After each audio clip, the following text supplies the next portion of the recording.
So today we'll talk about methods of stylistic analysis of a text.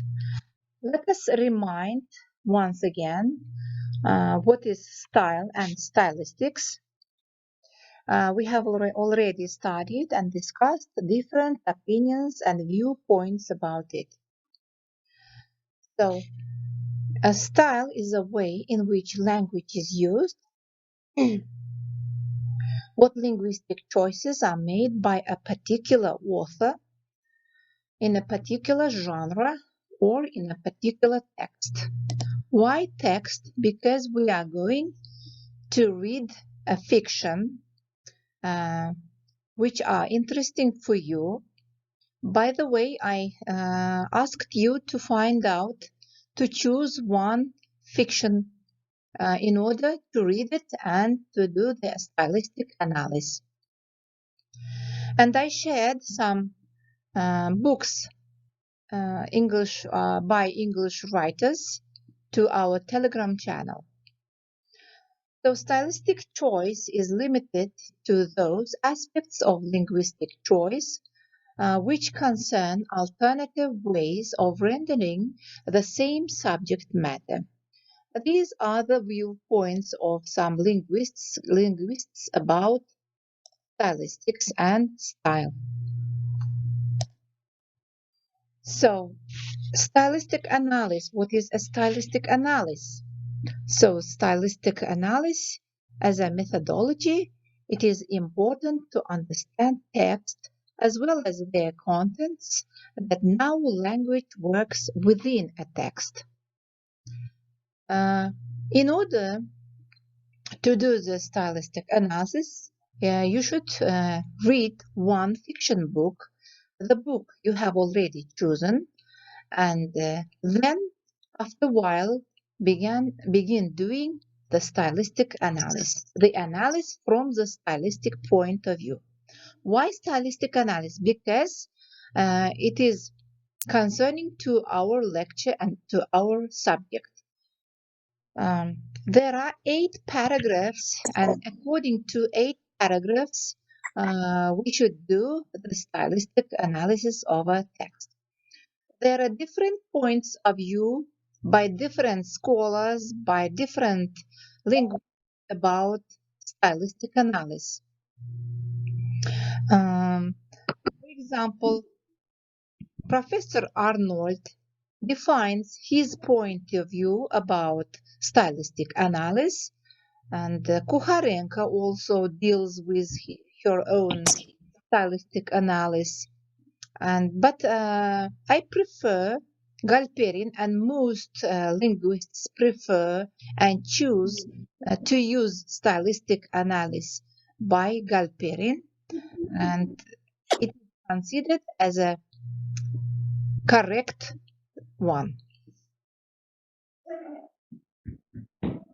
Dear students, please switch off your microphones, otherwise I can't deliver my lecture. Okay, so let's begin our stylistic analysis according to Galperin, and it is divided into 8 paragraphs. So the first paragraph is say a few words about the author. About the author that you have chosen and are going to do the stylistic analysis. Maybe some of you have chosen the book by Shakespeare. Maybe you have chosen the books from Charles Dickens or some other very famous authors. So that's why you should have to find out some information about the author and get introduced with the best works of the author, as well as the biography, autobiography of this author. Each writer has his or her own writing individual style. Writing style is the manner of expressing thought in language characteristic of an individual, period, nation, history, etc. So that's why you should have to find information as much as possible about the author that you have chosen. The second paragraph is relate briefly about the plot of the book or composition of the text. So what is composition and the plot? By composition, we mean the elements of the plot. And a plot reflects events, episodes, and the actions of characters, main or secondary, positive and negative. As you know, there are different characters in different books, positive characters and negative characters, main characters and secondary characters, etc. So the elements of the plot include exposition. So what is exposition? Exposition is some information about that preceded the depicted event. It shows the time, the place, and the action of the text. Exposition bu demek şu kitaptagi voqealar boshlangunga qadar bo'lgan voqealar bo'lishi mumkin. In some books, author writes some information about the depicting events, but some writers don't use it. The second paragraph is the beginning of the plot. So what is the beginning of the plot? It represents the event that starts the action. The next is development of the plot, development of the events. So development of the plot, it shows the action in their development. Culmination. What is culmination? Culmination, it is the highest point of the action of the events that are being happened. Usually, culmination shows the moment of reader tension because the reader are in tension. It is very interesting what has happened and what is going on, etc. Next is denouement. Denouement, it is a French word. It is the event that brings the action to the end, brings the action from culmination to the end. And the ending, you know what has happened at the end. Sometimes it is a happy end, sometimes it is an sad, unhappy end, etc. And the last is epilogue. Epilogue, it is a description which took place some time or some years after the events has finished. If a story has all the elements of the plot, it is called a closed plot structure. If some elements of the plot are missing, it is called an open plot structure. Not all fiction works include all these statements. Sometimes the plot is not organized and packaged so neatly. Sometimes when I'm faced with texts such as fiction, for example, I ask students to tell what happened first, next, and last. Then tell me what's the main idea of the story. So the third paragraph is about the idea of the fiction. You should reveal the idea of the fiction. So what is main idea? The main idea of a story or a book or a passage, it is the central point or big picture concept that the reader should walk away with. One of the best ways to determine the main idea is to identify things that are not the main idea. It would be easy for you to understand what is the main idea if you identify, first of all, what is not the main idea. The main idea is not detailed, it is a concept that encompasses the entire book. The main idea of the book or a story can be a complete sentence or paragraph, a text, or a whole book. It includes the topic and what the author wants to say about it. In order to explain the main idea of the book, it is better to use a proverb or a quotation. For example, if you are reading a book about peace and war, there are some events about war is given. Maybe in some country there is a war. In this case, in order to explain, to give the idea of the book, you may use quotations or proverbs or sayings. For example, if you are reading a book about war, there are some quotations. I bring as an example the quotation by Elie Wiesel. I like this quotation very much. That's why I want to share it with you. Mankind must remember that peace is not God's gift to his creatures. It is our gift to each other. So it depends on a person to live in a peace or not. Another quotation by Joan Falk-Beckett: the great victories are never won in the first blow. And I like this quotation also. You may use proverbs also. For example, to win a war quickly takes long preparation. This is a Latin proverb. Where there are weapons, there will be wars. This is a Mexican proverb. War makes thieves and peace hangs them. This is a Scottish proverb. If you are interested in proverbs, there are different proverbs are given in this source given below. Next paragraph is about stylistic devices. You should comment on the stylistic devices and their stylistic functions. What is stylistic device? I have explained you in our previous lecture.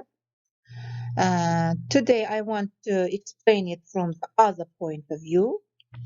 Stylistic devices refer to any of a variety of techniques to give an additional or supplemental meaning, idea, or feeling. Also known as figure of speech or rhetorical devices, the goal of these techniques is to create imagery, emphasis, or clarity within a text in hopes of engaging the reader. Expressive means of a language are those linguistic forms and properties that have the potential to make the utterance emphatic or expressive. These can be found on all levels of phonetics and graphical level, morphological level, lexical or syntactical levels of language. The fifth paragraph is about functional speech styles. You should comment what functional speech style is used in this book, in the book that you have chosen. I'll deliver it in another special lecture about functional speech styles. That English literary standard, the following major functional styles are distinguished: the bell-letter style, the bell-letter functional style, the publicistic functional style, the newspaper style, the scientific prose style, the official documents style. Functional style is a system of interrelated language means serving a definite aim in communication. It is the coordination of the language means and stylistic devices which shapes the distinctive features of each style and not the language means or stylistic devices themselves. Each style, however, can be recognized by one or more leading features which are especially conspicuous. For instance, the use of special terminology in the lexical characteristics of the style of scientific prose, and one by which it can easily be recognized. Of course, each functional style is subdivided into a number of substyles, which we are going to study it in our upcoming lectures. The next paragraph is about language of the book. You should comment, you should identify the language of the book. The language of the book can be literary bookish, colloquial, and neutral. As you know, in English language, it is defined three types of language. Literary bookish, mostly we meet it in literary books. Colloquial, mostly we use it in our everyday speech while we communicate with each other. Neutral words is used both in literary and colloquial speech. That's why it is called neutral words. Paragraph 7, it is about the form of the book. You should comment on the form of the book. The author's narration. There are different forms that can be used in the book. They are the author's narration, the author's address, descriptive narration, dialogue or monologue. The first is author's narration. Mostly authors usually in the book, the author or narrator may or may not be the same person. But the author is always the person who is writing the essay or article. The narrator is the person in the essay who is telling the story, and the type of narration may be first person, second person, or third person. It differs. So, author's address. Sometimes, if you notice, there are written in some books who the author addressing this or that book. Who is the author addressing? Who are the readers? Some books are intended for children. For example, there are special publication house, Penguin Publication House. It is intended mostly for children. Some books are for adults only. Mostly they are written, it is 16 plus. If you watch films also, it is written sometimes. So, whom this book is intended for? So, this is the author's address. Next is 8. Comment on the method of characterization. You should find out about the method of characterization and comment about it. Oops, I have missed descriptive narration. So descriptive narration. Descriptive text adds the detail that helps you visualize the characters and events in your mind's eyes. It quite literally describes a person, place, or thing. Narration is the act of giving an account. The narrator is the person or entity within a story that tells the story to the reader. If you read a very interesting book or a love story, you can visualize the beautiful and pretty face of a young girl. Mostly, she is a main character. Sometimes we feel the same feeling as the main character. If the main character smiles, if she is happy, we are happy. If she feels sad, we also feel sad, or we feel sad if she cries or unhappy, etc. This is the descriptive narration. Next is dialogue or monologue. Dialogue, as you know, it is typically a conversation between two or more people in a narrative work. As a literary technique, dialogue serves several purposes. It can advance the plot, reveal the characters' thoughts or feelings, or show how characters react in the moment. A monologue is a long speech by a single character in the theater production or film or books. Monologues serve as a specific purpose in storytelling, mostly to give the audience more details about character or about the plot of the passage or a book or a film, etc. And the last eighth paragraph is about method of characterization. There are different methods of characterization. It can be of direct and indirect. Direct method if the author himself shows his attitude to the characters and describes events. The author, writes everything in his book, shows the appearance, describes the appearance, the character, the attitudes, and all events that are being happened or going to be happen, etc. In indirect method of characterization, the author makes the reader to draw conclusions himself. For example, in some books, it is written that the event has happened in this or that way, but there is no ending. You don't know what has happened at the end. So the author wants to mix the reader to draw the conclusion yourself.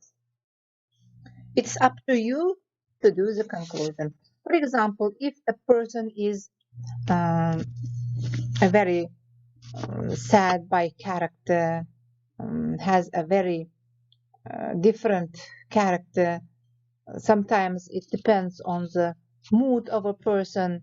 If the reader is very sad, in this case, we sometimes our conclusion is also is unhappy.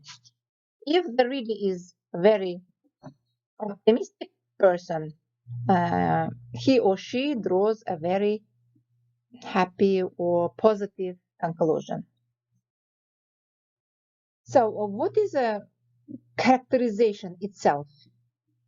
Characterization is the representation of the traits, motives, and psychology of a character in a narrative. Characterization may occur through direct description, in which the character's qualities are described by a narrator, another character, or by the character him or herself. It may also occur indirectly, in which the character's qualities are revealed by his or her actions, thoughts, or dialogue. So dialogue, as I mentioned, direct and indirect characterizations, mostly used by the authors, by different authors. Authors can develop characterization in two ways, in direct and indirect. It is important to note that these two methods are not mutually exclusive.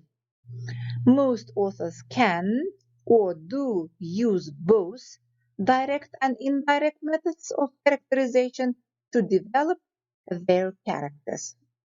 So these all 8 paragraphs should be done in your stylistic analysis. If you have chosen the book that is very interesting for you. So that's all for today's lecture. I welcome you to our another Zoom time. Thanks for your attention. We have very little time, about 4 minutes. If we will not manage to discuss all your questions, I can begin to do it again for another Zoom time. Okay? Now, please switch on your microphones now for questions and discussions.